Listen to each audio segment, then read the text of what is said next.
Hello, beautiful, amazing, fantastic world, and you, beautiful, wonderful individual personality. Today, I would like to talk about emotions, our soul's sense organ, in a sense. Of course, through meditation, through silencing of our own inner being, one can come to sense our emotions much more clearly than we would otherwise when we are constantly distracted by something.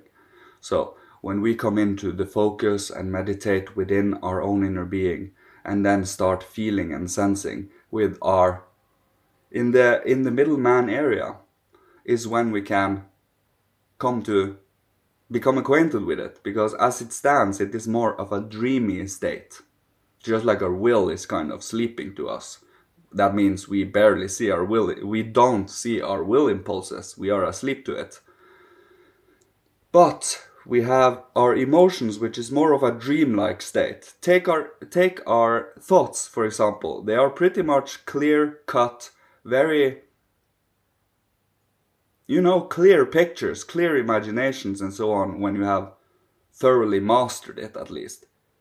But our emotions is more, they are sensations, they are more dreamlike, because we cannot put the same images as with thoughts into them. They become they are a little different, but they are playing within each other, these all three of our faculties: thinking, feeling, willing. So when we think, our feeling comes into play, unless we of course think about mathematics, and even then, let's say we love mathematics, then we get passion for it. And if we dislike mathematics, we feel a from it, that is the emotions that comes with it. But mathematics is an objective, cosmic, fourth dimensional fact, in a sense. It is something everyone can understand. It is something that has come to a fruitful unfolding. So the whole world kind of knows what mathematics is. Same with the alphabet and so on.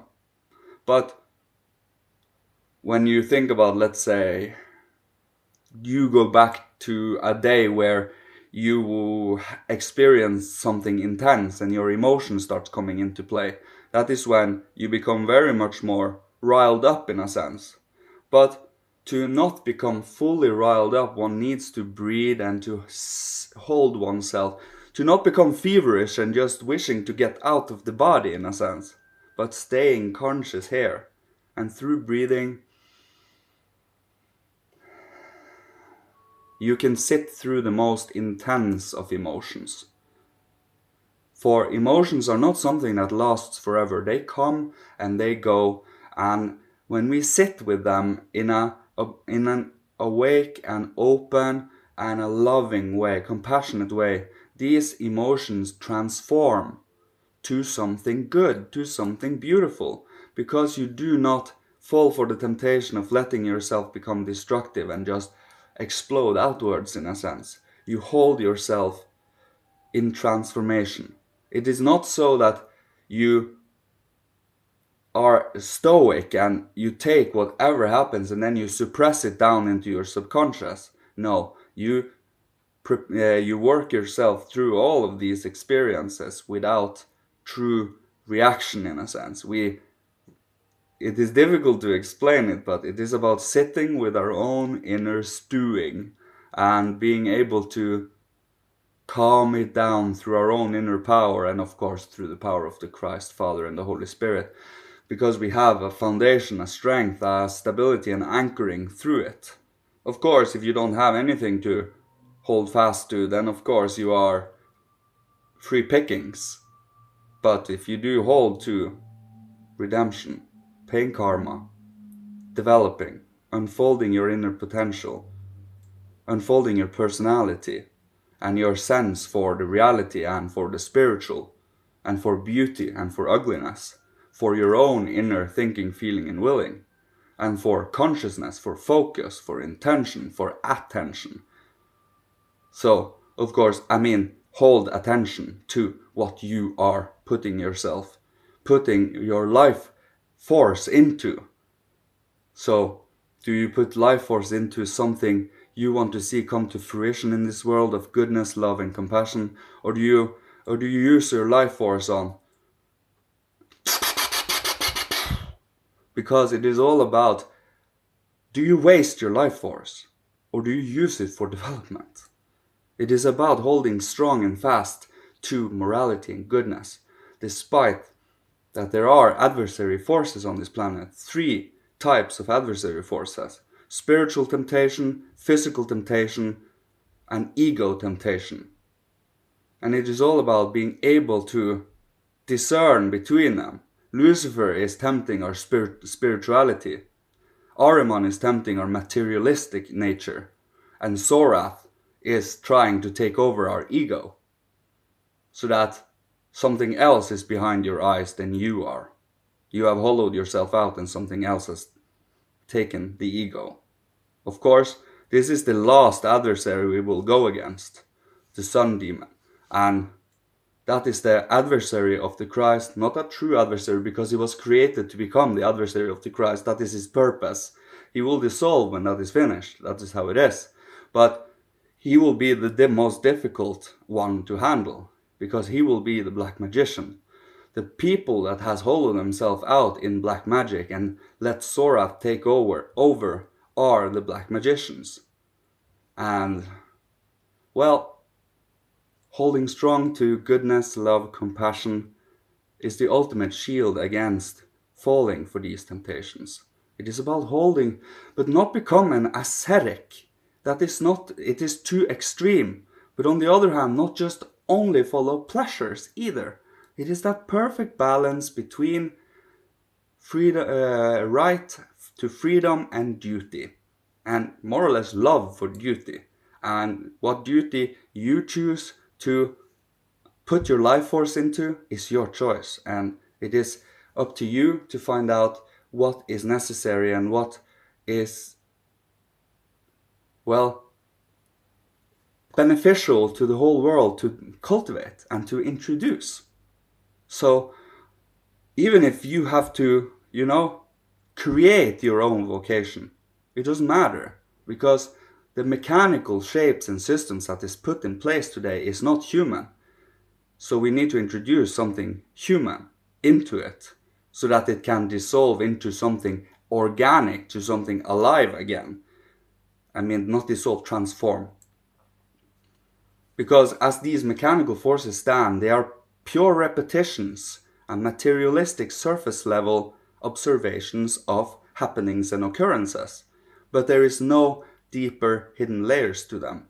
Or there are, but they are not acknowledged. So it is all about holding yourself and your imagination and your inspiration through your emotions alive, and try to, achieve intuitive living. That means every will impulse that you go through, that means every action you do is direct actions connected to the macrocosm. So you kind of are directly in line with the purpose, with the path you chose.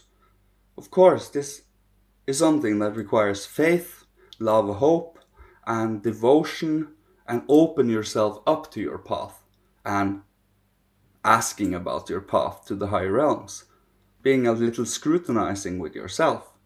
For as we said, when we master our own inner being, we can introduce what is missing in the world today, or not missing, but it is a little lack of it right now, because we are at the transitional point. So it is about, we are always in a transition, but it is about knowing what transitions. So we are transitioning from the 5th post-Atlantean epoch to the 6th post-Atlantean epoch. So we are changing our whole nature, our disposition, to something more divine. Or reject it altogether. But you can objectively see where that leads you. It is difficult to explain it, but it is about finding that divinity you can hold to. that faith, love, and hope you can hold to. To not lose hope, to not lose faith, but to have that love and compassion in your heart. Even to your enemies.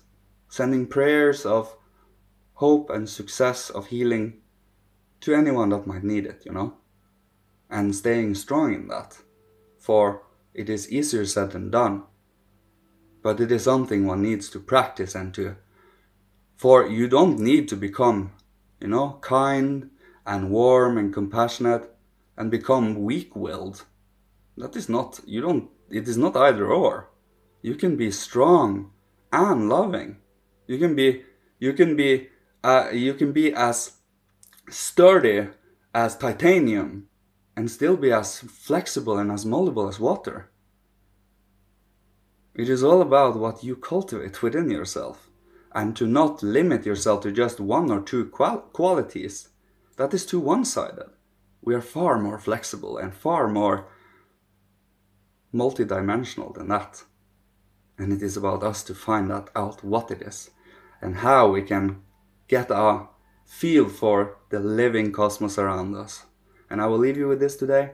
May Father, Holy Spirit, Christ, Michael, ancient masters of old, ancestors from every incarnation, bless, protect, guide, and love you. And may the Godhead, Seraphim, Cherubim, Thrones, Kyriadetes, Dynamis, Exousiae, Archai, Archangels, and Angels, all provide you with what you need to survive, live, and thrive, and be creative and inspirational, and you are healthy and safe and warm and loving and nurturing as a human being, as an individual personality, and take responsibility for your own inner being and what comes out of your heart. Love you. Thank you so much. Goodbye.